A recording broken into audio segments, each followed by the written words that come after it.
Conceptual design often starts with looking at several alternatives for the building's size, shape, massing, and orientation. And in Autodesk Revit, a great way to compare different alternatives is to use design options. Let's switch to the Manage tab and open the Design Options tool. In the Design Options, we can create an option set for comparing the different conceptual design alternatives and give that a more appropriate name.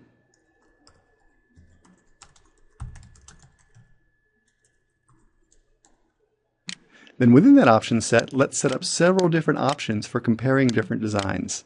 We'll call those Design A, Design B, and finally Design C.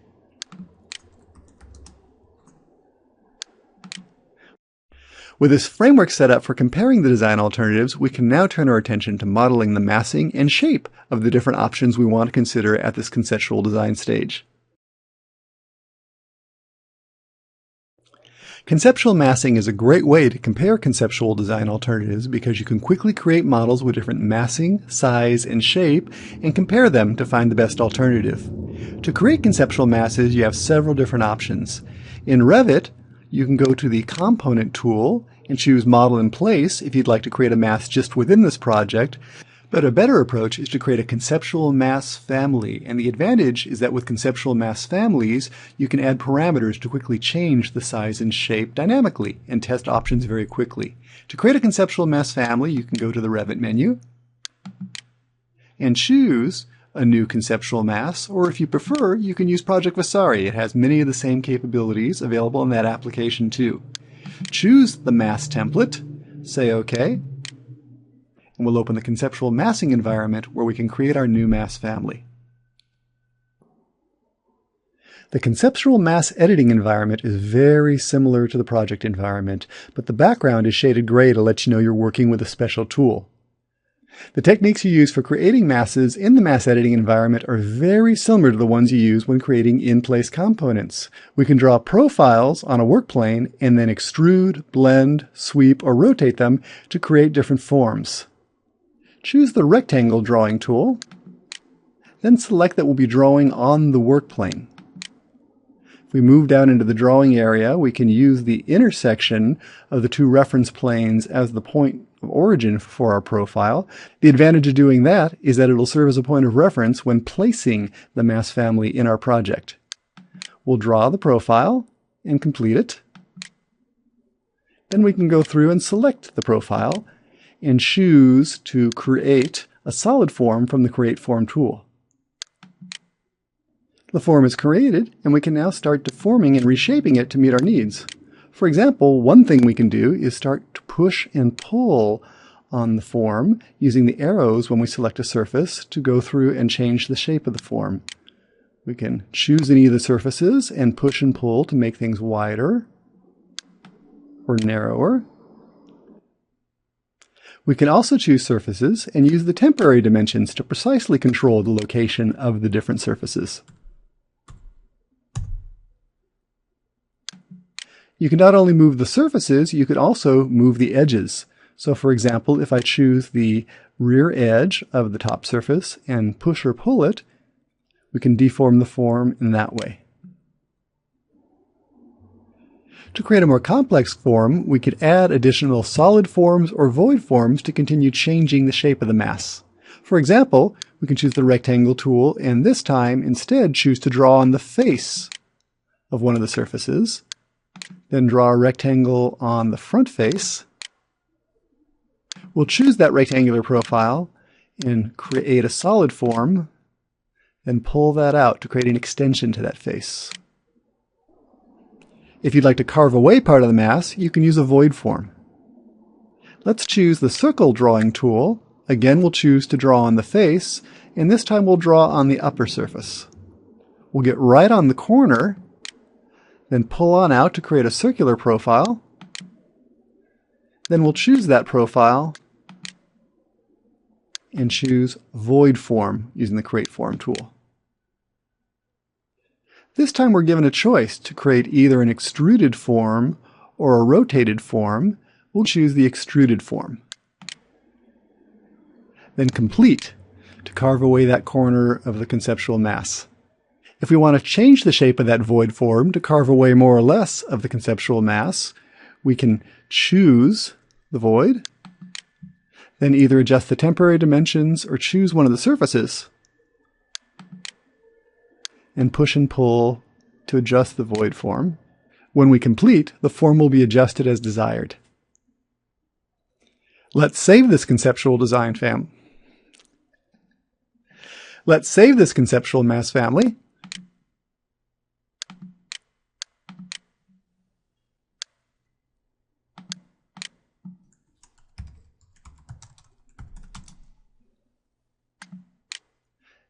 And then load it into our project.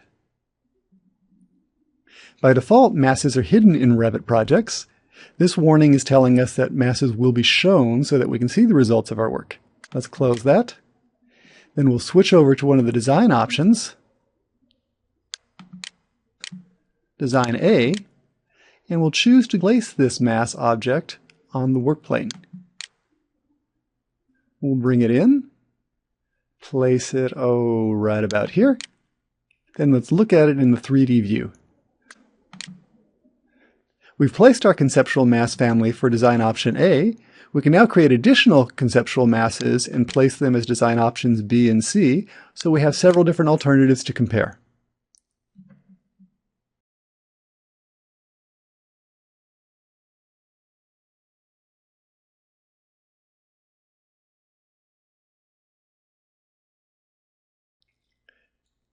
One of the key advantages of working with conceptual mass families is that you can add parameters that let you quickly change the size and shape of the mass. Let's open the Level 1 floor plan view, where we can add some reference planes and parameters that'll let us control the shape of our geometry. We'll add a reference plane on the left-hand side that'll let us control the overhang on that side of the building. We'll add another reference plane on the back of the building that'll let us control the building depth. Now, when working with parameters to change the shape of your geometry, it's important to first place reference planes, add parameters that control the reference planes, and finally lock the geometry to those parameters. Let's add a parameter that'll let us control the overhang on the left side of the building. We'll start by adding a dimension between the reference plane we're using as the origin of our model and the reference plane we've added to control that. We'll choose the dimension and add a parameter. In this case, we'll call it building overhang. And we'll make that an instance parameter so we can change that for every instance of the model that's placed in our project. Similarly, we can add another dimension that'll let us control the building depth. We'll choose the dimension tool, choose the reference planes,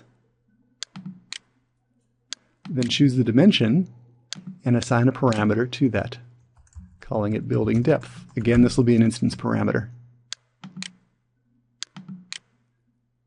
Having placed those two reference planes, we're now ready to lock our model geometry to them, and we'll do that using the Align tool. Use the Align tool, click on the reference plane, and lock the rear of the building to that. Similarly, choose the reference plane on the left-hand side, choose this edge of the geometry, and lock to it. And now we're ready to go through and flex our geometry and see that the building model will adapt with it. Let's open the Family Types dialog and test out some of these new parameters. For the building depth, let's try entering 180 and see if the building stretches towards the rear. 200. Very good. Now let's go ahead and try changing the overhang. Currently it's at about 147. If I change that to a very extreme overhang, say 200 in that dimension, it stretches that way.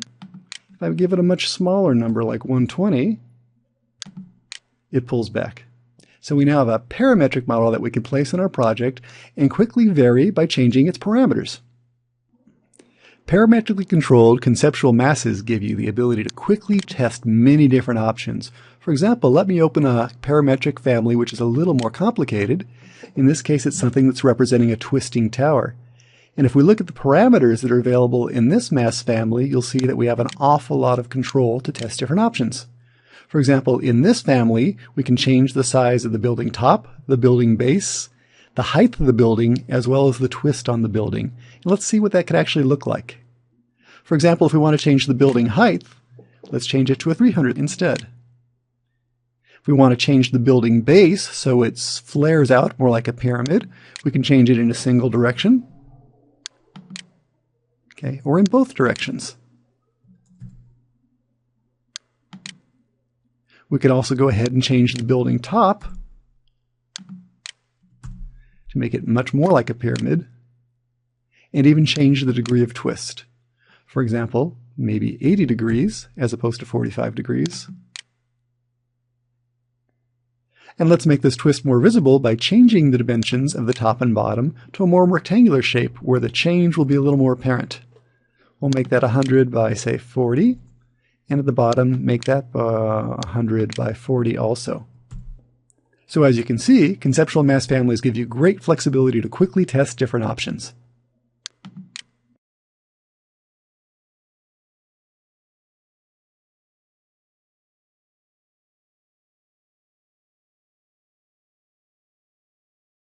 We've loaded our conceptual masses into our project file as design options, and we're now ready to start quantifying and analyzing the masses so we can produce our conceptual estimate.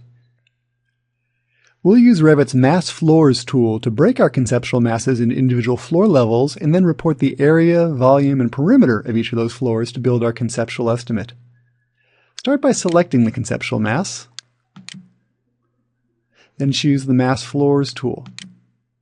You'll see that the mass floors will only be created for the floor levels that are defined in the project, so let's cancel out of that, and we'll add more floor levels to cover the full height of the building. Let's change to an elevation view, where we can look at the existing floor levels. You'll see that currently there are only 2 floor levels, and if we'd like to add more floor levels, what we'll do is use the Level tool and offset to create new floor levels with the same floor-to-floor height. We'll choose the Pick Line tool, enter an offset of 10 feet, and then hover over the existing floor levels to create the new ones.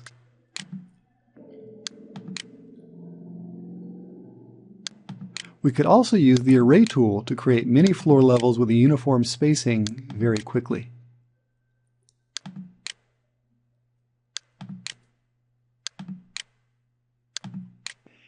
Having created the floor levels, let's return to our 3D view and choose the Mass Floors tool once again.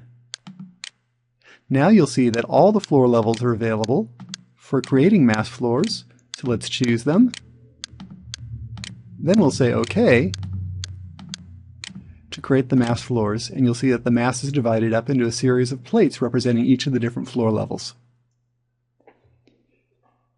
If we choose any of the mass floor elements, you'll see that the floor area, the floor perimeter, the exterior surface area, and the floor volume is reported as an instance parameter for that mass floor. And the information reported in these parameters will be the basis for our conceptual estimate.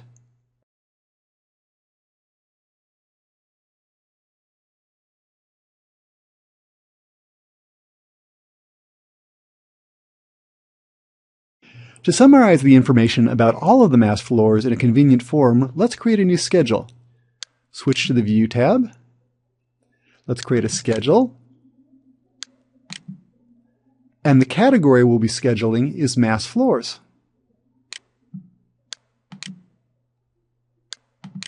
For each of the mass floors, let's put the level, the area,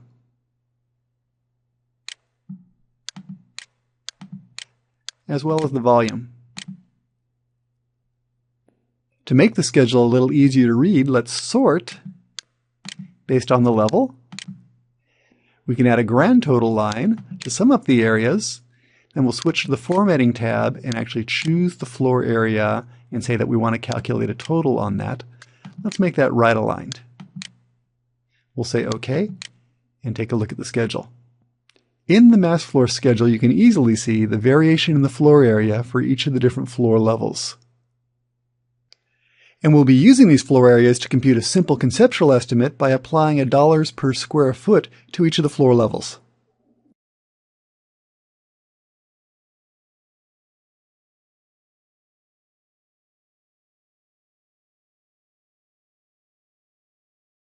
Let's return to our mass floor schedule. You'll see that I formatted the floor area and volume fields to make the values a little more readable, and now we're going to add a formula to the schedule based on some historical data showing that building this kind of facility costs approximately $200 per square foot. To add that formula, let's return to the fields, and we're going to add a calculated value. We'll call that value cost estimate, and we'll add a formula which says that we're going to take the floor area and multiply it by $200. We also have to divide by square feet just to normalize the units. When we say OK, you'll see we have a value there. Let's format that field so it's a little easier to read. We'll choose the cost estimate field and format that using a currency format. Group the digits. Let's right align it and also add a total to that field. And now we have a conceptual cost estimate based on that $200 per square foot rule for similar buildings. If we have more detailed historical data, we can refine this estimate further. For example, if we have a different figure for parking versus office space versus retail space, we can build a conditional formula to apply a different dollar per square foot figure to each of those different type of areas. Let's take a look at how that would be done. Let's return to the fields, and we'll start by adding a parameter to let us encode the usage of each of the different floor levels. We'll call this the floor usage type. It'll stay as a common field. We'll make it a parameter of type integer and say OK. So we'll use this field to encode a type 1 for, say, parking, 2 for office, and 3 for retail space. Next, we'll add a calculated value that uses that parameter. We'll call this cost estimate by usage. It'll be a number, and the formula will still use the floor area, but rather than multiplying that by a simple $200 per square foot, we'll multiply it by, rather than a simple value, an if condition. Let's take that usage type and say if that usage type is equal to 1 for parking, we'll use a value of 100. Otherwise, if it's not equal to type 1, let's add another if condition.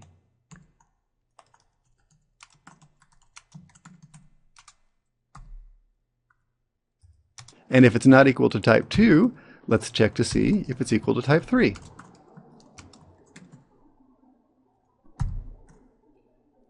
If it is type 3, we'll use a figure of $200 a square foot. Otherwise, we'll use a 0. Let's close those parentheses. And remember to divide through by the square foot so we can normalize the units. Say OK. OK. And we now have two new columns in our schedule. If we enter a floor usage, for example 1, you'll see that we compute a cost estimate based on the figure of $100 a square foot. Let's enter another 1 at level 2, another 1 at level 3. At level 4, let's switch and change to type 2. And type 2, and finally type 3. And what you'll see is that the values we're getting vary because they're using the different dollar per square foot figures based upon the usage type. So this technique is creating a more refined estimate of the conceptual cost based upon the floor usage data we have. I've formatted those fields to make them a little bit easier to read. So as a final step, let's now take this schedule and rename it.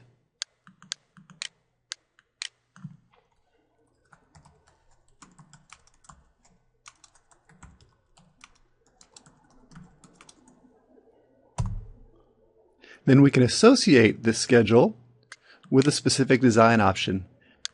We'll choose option A. Now we can find the schedule in the project browser and duplicate that schedule. We'll open that one instead and change it to be for option B.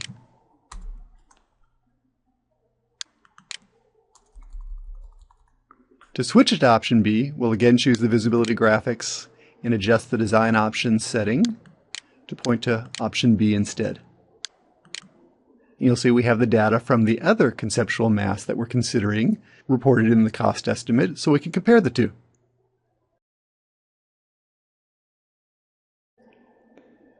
As a final step, let's create a new sheet view that will allow us to compare these different options side by side.